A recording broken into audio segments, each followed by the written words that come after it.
Hey guys, welcome back to our channel. இன்றைக்கி நம்ம சேனலில் ரோலர் கோஸ்டர் எபிசோட் 1 பார்ட் 4 தான் பார்க்க போகிறோம். 2 பேரும் இப்போ சாப்பிட்டுட்டு பில் பே பண்ணலான்னு வரும்போது பியூவை தான் பில் பே பண்ணுறாங்க. அப்போ கூட என்ன சொல்கிறாங்கன்னா, இந்த டைம் நான் பே பண்ணுறேன், பட் நெக்ஸ்ட் டைம் நீ தான் பண்ணணுன்னு லாஃப்ட் கிட்ட சொல்கிறாங்க. அதுக்கு லாஃப்ட் என்ன சொல்கிறாங்கன்னா, அப்படின்னா நீ நான் நெக்ஸ்ட் டைம் மீட் பண்ணணுன்னு நினைக்கிறேன் அதானே அப்படின்னு சொல்லி கேட்டா, ஆமாம் அப்படி கூட சொல்லலாம். அது மட்டும் இல்லாமல் நீ யாரோட ஹஸ்பண்ட் தங்கச்சி, ஒன்றை கவனிக்கலன்னா அவள் ஃபீல் பண்ணுவாள், ஒன்றை ஹாப்பியாக வச்சுக்கிட்டா அவளே ஹாப்பியாக வச்சுக்கிட்டா மாதிரி.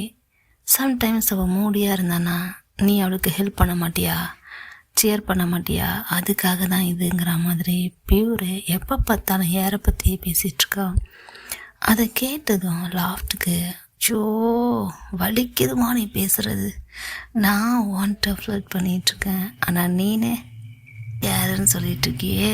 சரி, என்னைக்கு தான் உன் மனசை திறந்து அதில் இருக்கிறத சொல்ல போகிறே தெரில, அதுக்காக நான் வெயிட் பண்ணுறேன், ஓகேவா. அந்த வார்த்தையை நான் வாயிலேருந்து வாங்காமல் இங்கேருந்து போக மாட்டேங்கிற மாதிரி லாஃப்ட்டும் சொல்கிறாங்க. அங்கே வாட்டர் கேன்லாம் நிறையா எடுத்துகிட்டு வரும்போது லாஃப்ட் மேலே விழுற மாதிரி வருது.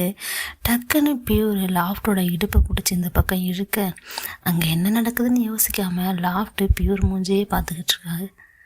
அப்புறம் பில்லாம் பே பண்ணிவிட்டு சாரி தேங்க்ஸ் எல்லாத்தையும் சொல்லிவிட்டு அந்த இடத்த விட்டு போகிறாங்க. அப்போ பியூர்கிட்ட தேங்க்யூ ஸோ மச்னு லாஃப்ட் சொல்கிறாங்க. இப்போ பார்த்தீங்கன்னா யாரும் லாஃப்ட்டும் டென்னிஸ்க்கு போயிட்டு ஜாலியாக அதை பற்றி பேசிட்டு வராங்க. ஆக்சுவலி நம்ம லாஃப்ட்டு பார்த்திங்கன்னா இந்த விஷயத்தில் ரொம்பவே சாம்பியன் போல். ஆல்ரெடி இந்த லேம்ப் இருக்கான் இல்லையா, அவன் யார்கிட்ட இவளை பற்றி புகழ்ந்து சொல்லியிருப்பான் போல்.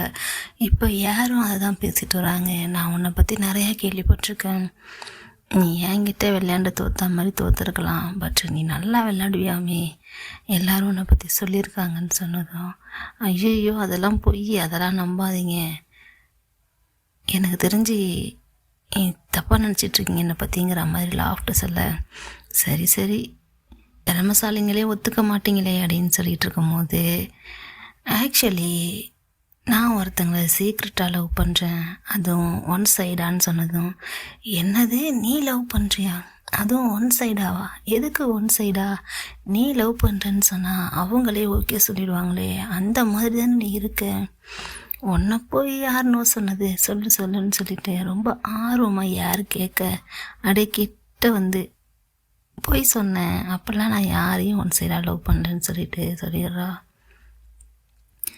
நீ என்ன பண்ணாலும் எனக்கு தெரிஞ்சிடும், ஒரு வேளை நீ யாரையாவது லவ் பண்ணால் அதுவும் எனக்கு தெரியும்னு யார் சொல்கிறாங்க. இப்போ பார்த்தீங்கன்னா பியூரோட ஃப்ரெண்ட்ஸ் 2 பேர் இருக்காங்கள்ல, அவங்க எல்லோரும் சேர்ந்துக்கிட்டு அன்னைக்கு பர்த்டே பார்ட்டியாக போய் எடுத்து அந்த ஃபோட்டோஸ் எல்லாம் பார்த்துக்கிட்டு இருக்காங்க. அப்படி பார்க்கும்போது தான் இந்த பொண்ணு தான் உன்னை காப்பாற்றினது அன்னைக்கு அப்படின்னு சொல்லிட்டு அந்த பொண்ணோட ஃபோட்டோவை காட்டுறாங்க. பட் கேப் போட்டுட்டு குனிச்சிட்ருக்கிறதுனால அந்த பொண்ணு யாருங்கிறது உங்களுக்கு தெரியல. ஸோ அதை பற்றி தான் யோசிக்கிறாங்க. அன்றைக்கி பர்த்டே பார்ட்டியில் இந்த பொண்ணு யாராக இருப்பா, எதுக்கு வந்தான்னு தெரியல, ஆனால் என்னை கூட்டிகிட்டு போயிட்டு நான் ஃபீல் பண்ணாமல் இருக்கிறதுக்கு என்கிட்ட ஒரு சில வார்த்தைகள் சொல்லிக்கிட்டே இருந்தா.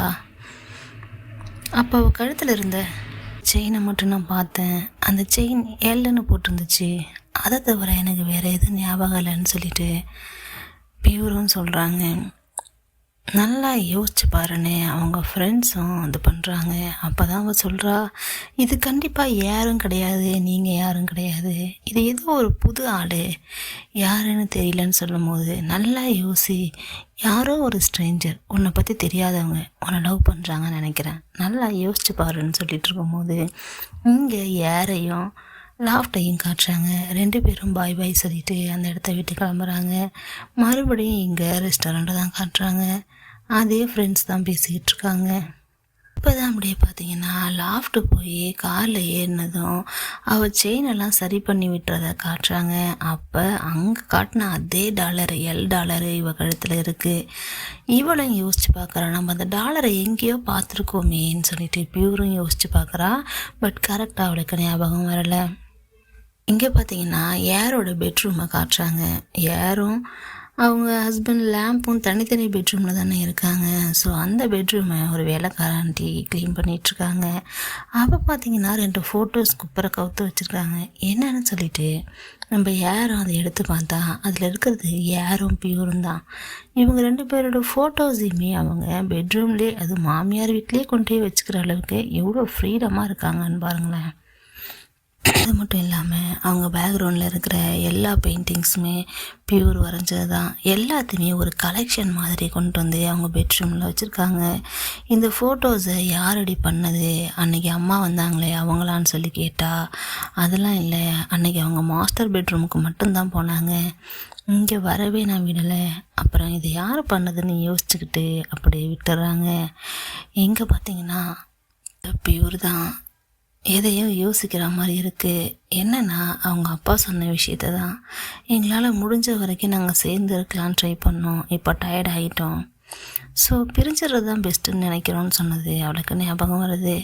ஸோ உடனே அவங்க அப்பா அம்மாவுக்கு கால் பண்ணி மண்டே நான் வரேன், உங்கள் கூட நானும் வரேன்னு சொல்லிட்டு, அந்த கோர்ட் விஷயம் இருக்கு இல்லையா, ஹியரிங்க்கு விட்னஸாக, ஸோ நான் வரேன்னு சொல்லிட்டாங்க.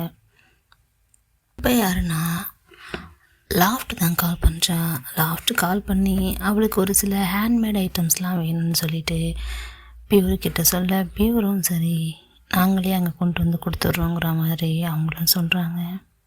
அப்படியே ஒரு ஃப்ளாஷ்பேக் கொண்டு போகிறாங்க. பியூரும் யாரும் எப்படி இருந்தாங்கன்னு சொல்லிட்டு ஒரு ஃப்ளாஷ்பேக். அந்த ஃப்ளாஷ்பேக்கில் பார்த்தீங்கன்னா ட்ரெஸ் எல்லாம் எடுத்துக்கிட்டு இருக்காங்க. அப்போது நம்மால் பியூர் என்ன பண்ணுறாங்கன்னா பெயிண்டிங் பண்ணிகிட்ருக்காங்க. அந்த இடத்துல 2 பேருக்கும் சின்னதாக ஒரு ரொமான்ஸ் நடக்குது. கிளாத்ஸ்லாம் பாரு டேர்ட் ஆக போகுது, எதுக்கு இந்த மாதிரி இருக்க, ஒரு கிளாத் போட்டுட்டு பண்ண வேண்டியதானு சொல்லிட்டு அவங்க ரொம்பவே அக்கறையாக வந்து அதெல்லாம் எடுத்து கட்டி விடுறாங்க. அப்போ அவங்க என்ன சொல்கிறாங்கன்னா, நான் சீக்கிரம் முடிச்சுட்டு வரேன், உன் கூட வந்து லவ் பண்ண எனக்கு டைமே கிடைக்க மாட்டேங்குது, அதனால தான் இதை நான் சீக்கிரம் முடிக்கணும்னு நினைக்கிறேன் அப்படின்னு சொல்லிட்டு இருக்கும்போது தான் அவங்க மேலே இருக்கிற ஸ்மெல்லை பற்றி சொல்கிறாங்க. ஸ்மெல் செம்மையாக இருக்குது, இந்த மாதிரி ஒரு ஸ்மெல்லை நான் யார்கிட்டையுமே பார்த்ததில்லைன்னு சொல்லிட்டு அப்படியே ஸ்மெல் பண்ணி பார்க்குறாங்க. அப்படியே 2 பேரும் அப்படியே கிஸ் பண்ணிக்கிறாங்க நெக்கில் அங்கே இங்கேன்னு சொல்லிட்டு. ஒரு காலத்தில் 2 பேரும் அவ்வளோ ஜாலியாக சந்தோஷமாக தான் இருந்திருக்காங்க. இடையில இந்த மேரேஜ் தான் வந்து அவங்க லவ்வையே ஃபினிஷ் பண்ணியிருக்கு. இதோட இந்த பார்ட்டு முடியுது, ஃபஸ்ட்டு எபிசோடு முடியுது. நெக்ஸ்ட் எபிசோடில் மறுபடியும் மீட் பண்ணலாம். தேங்க்யூ.